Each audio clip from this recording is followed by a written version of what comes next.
Ini kita akan bangkit, saudara-saudaraku. Wahai anak-anak Nusantara, sucikan dirimu, cerdaskan pikiranmu, murnikan hatimu, dan tangguhkan tangan dan kakimu, terampilkan pikiranmu dan pekerjaanmu, sebab masa depan menunggu kejayaan di mana Nusantara tidak hanya sembuh, tapi dia akan memimpin dunia.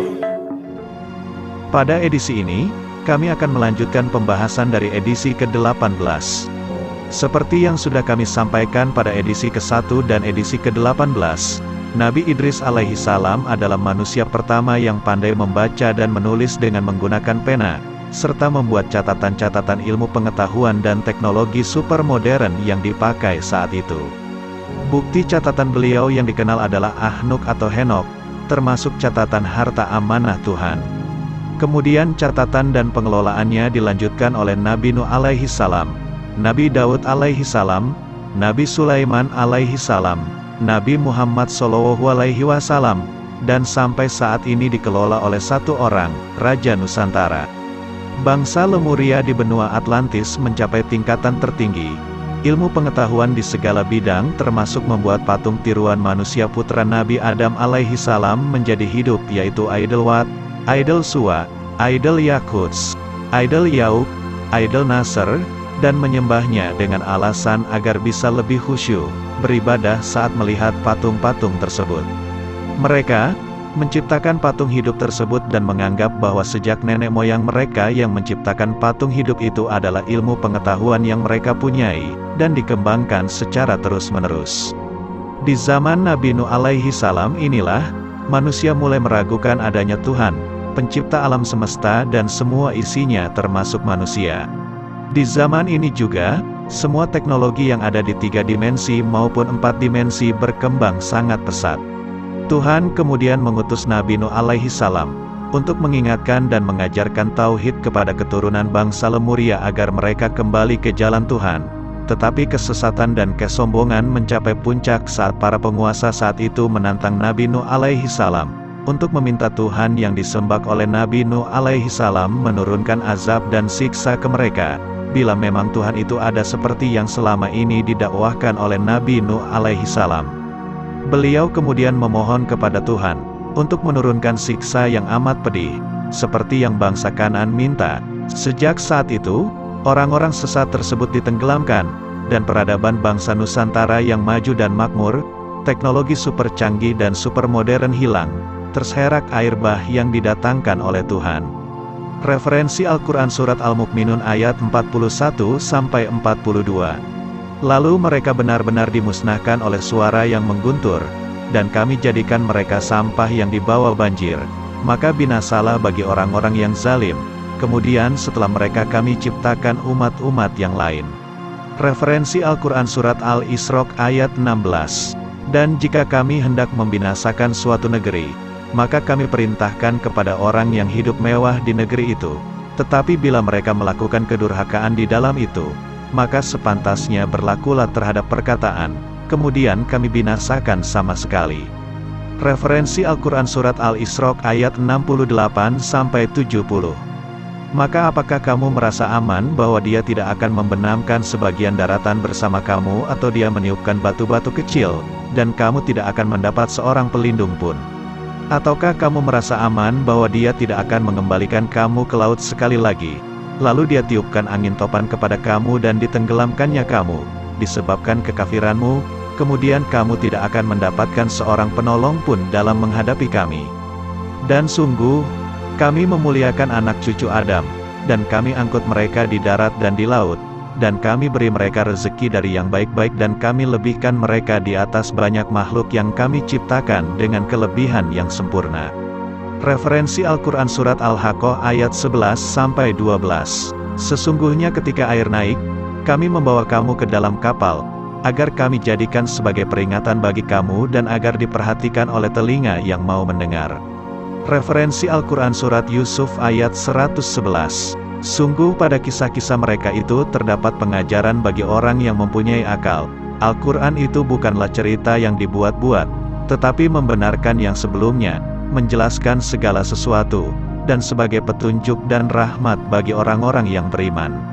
Tuhan kemudian memerintahkan Nabi Nuh alaihi salam untuk membuat bahtera yang sangat besar untuk menyelamatkan beliau, keluarga, dan para pengikut setia beliau yang beriman.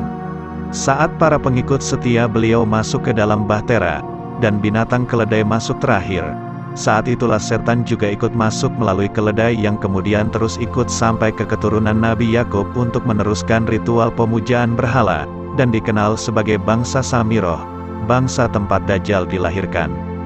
Kami akan membahas lebih detail dalam edisi Sejarah Dajjal. Ikuti terus channel kami, agar kalian mengetahui dan memahami sejarah yang sebenarnya. Referensi Al-Quran Surat Al-A'raf ayat 59-64, Surat Yunus ayat 71-73, Surat Hud ayat 25-49, Surat Al-Anbiya ayat 76-77, Surat Al-Mu'minun ayat 23-30, Surat Asy-Syu'ara ayat 105-122, Surat Al-Ankabut ayat 14-15, Surat As-Saffat ayat 75-82, Surat Al-Qamar ayat 9-17, Surat Nuh ayat 1-28, Surat An-Nisa ayat 163-165, Surat Al-An'am ayat 83-87. Para pengikut Nabi Nuh alaihi salam yang selamat dari banjir besar, kemudian mendarat di Maaf kami sensor, belum mendapat persetujuan untuk dipublikasikan. Disinilah, tempat sebenarnya bahtera logam super besar Nabi Nuh alaihi salam berada. Yang ditemukan sekarang, hanya sekoci-sekoci yang membagi para pengikut Nabi Nuh alaihi salam ke seluruh penjuru bumi. Sekoci tersebut dibuat dengan kayu yang diambil dari wilayah Trawas, Jawa Timur. Penelitian para ahli mengidentifikasi jenis kayu dari sekoci tersebut, identik dengan pohon kayu yang ada di wilayah Trawas sekarang. Apabila kalian semua ingin tahu, di mana bahtera Nabi Nuh alaihi salam yang sebenarnya, silakan kalian pelajari sendiri sejarah Nabi Nuh alaihi salam, dan sisa-sisa peradaban Nusantara. Clue atau petunjuk untuk memahami ini semua, kalian bisa mulai mencari data-data ilmiah dan pengetahuan sejarah dari suku Austronesia, Saka, Maurya, pelabuhan Lotal, Osaka Jepang, dan Zanzibar. Sejak 900 sebelum Masehi, pengelolaan harta amanah ini dikelola oleh Nabi Nuh alaihi salam sebagai penerima amanah harta amanah bumi. Sebagian dimandatkan kepada para bangsawan pengikut setia beliau, untuk digunakan membangun kembali wilayah Nusantara, atau Plato mengenalnya sebagai wilayah Atlantis. Para bangsawan leluhur bangsa Nusantara ini kembali ke negeri Nusantara, dan mendarat pertama kali di pantai yang terletak antara Surabaya sampai Semarang. Kami tidak boleh menyebutkan tempatnya. Para bangsawan ini, menetap di daerah tersebut kemudian mulai membangun pemukiman, dan membangun daerah-daerah pesisir pantai Jawa, Bali, Sulawesi, Kalimantan, dan Sumatera, untuk bangsa Nusantara.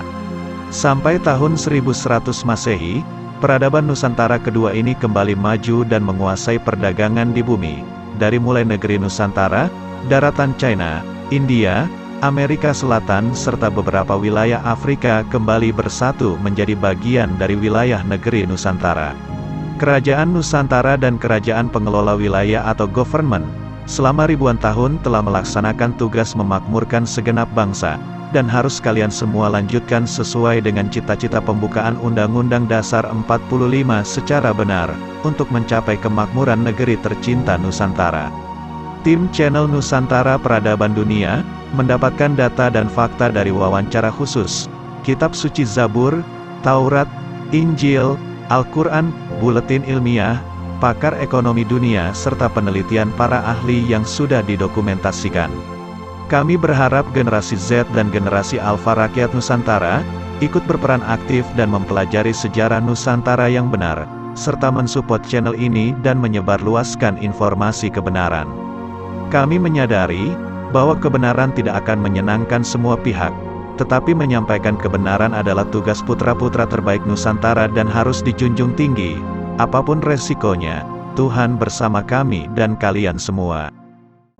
Mana ada negeri sesubur negeriku, Sawahnya tak hanya menumbuhkan padi, tebu dan jagung, tapi juga pabrik, tempat rekreasi dan gedung.